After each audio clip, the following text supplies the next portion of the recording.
veut faire une application de self-care pour nos clients qui soit simple, la plus simple possible, et qui leur permette de finalement tout réaliser l'ensemble des actes de gestion les plus simples.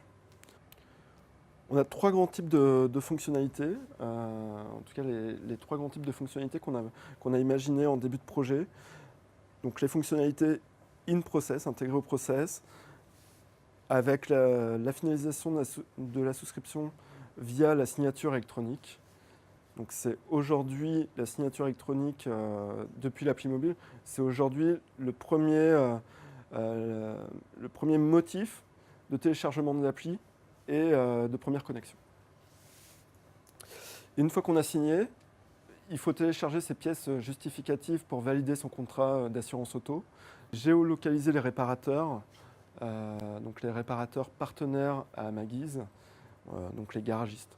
On a imaginé, mais on les a mises en place, des fonctionnalités basiques favorisant la réutilisation de l'application. Donc du coup, le formulaire de contact, click to chat, pouvoir déclarer un sinistre, l'information sur le contrat, être ISO, espace personnel, version desktop.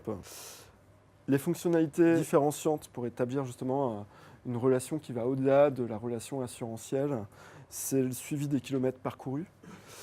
C'est l'accès au programme Avantage Client, on l'a appelé comme ça, qui en fait affiche aux clients ses avantages tarifaires pour souscrire un contrat additionnel, un autre contrat, qui pousse tous les avantages avec les partenaires, la localisation du véhicule, le monitoring du système de télésurveillance, et puis l'accès aux questions fréquentes. Bon, ça c'est un classique, mais via la recherche vocale façon Siri. Et on se rend compte que même si ce n'est pas la première fonctionnalité de l'appli en termes d'utilisation, c'est quand même utilisé et que ça a été un levier de communication pour promouvoir l'application. Ouais, on a consulté donc 6 agences, 2 solutions s'offraient à nous, une application hybride, on va les comparer, et des applications natives. Sur les différents prestataires que l'on a sollicités, on avait le choix. Et il a fallu faire notre choix et ça a beaucoup joué sur le choix d'ICI.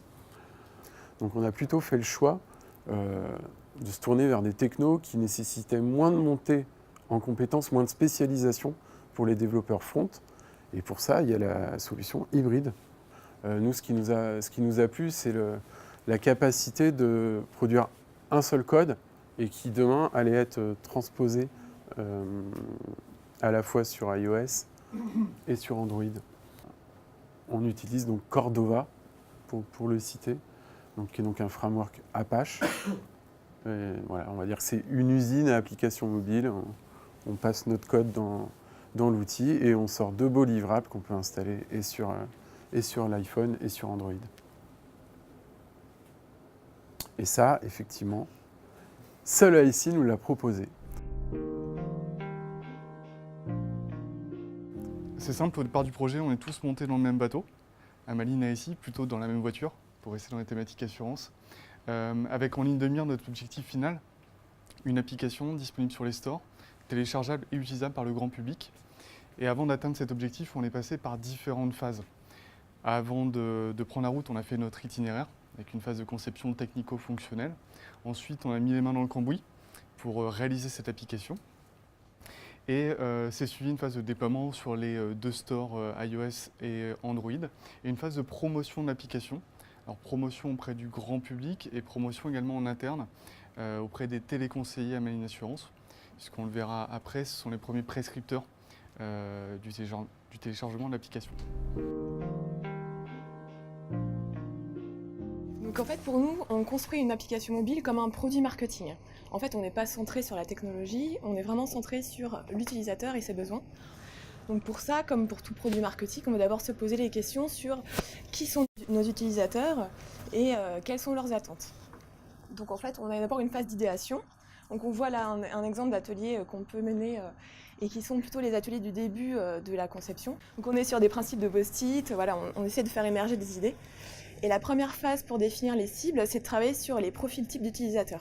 Donc par exemple, pour Amaguise, on a pu déterminer que la cible globale, c'était des jeunes urbains.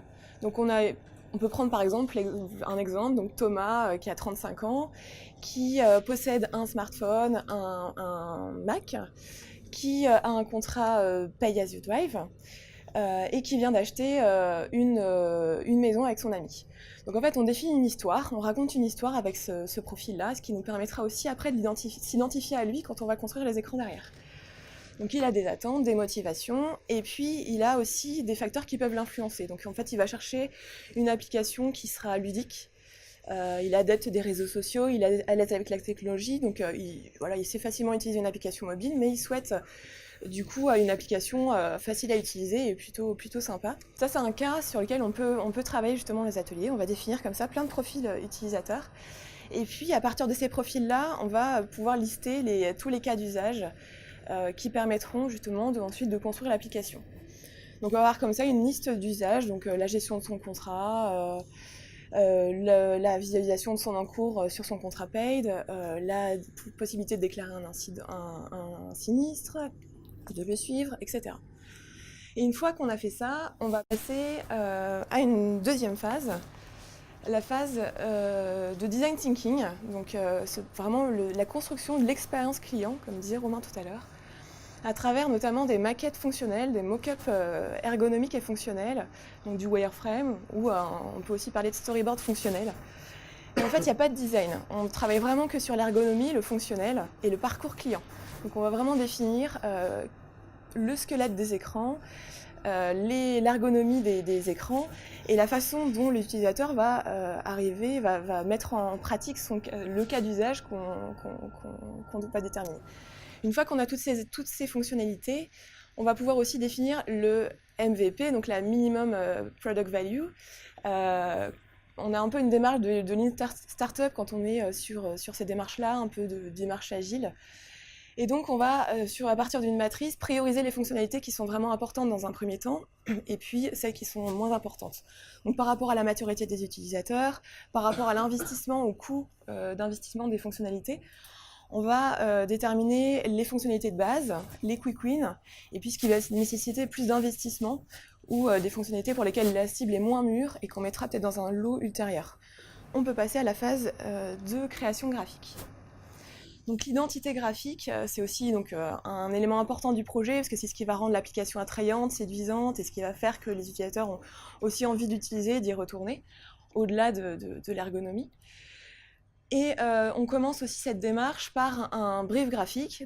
On part aussi d'un cahier de tendance, donc tout ce qui se fait aujourd'hui autour des applications mobiles dans le design.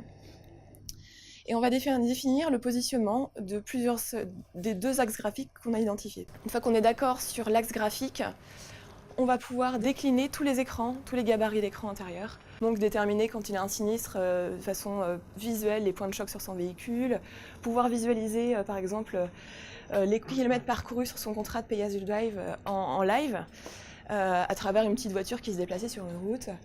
Voilà, essayer de trouver des fonctionnalités qui répondent justement à chacun des personas, faire écho vraiment à cette phase de conception qu'on avait au début du projet. Une phase de conception technique, effectivement. En parallèle de ça, on fait aussi des spécifications fonctionnelles détaillées. Donc à partir des storyboards, on va détailler toutes les règles de gestion qui vont être mises en œuvre dans l'application. Et on va aussi axer notre travail sur la partie technique.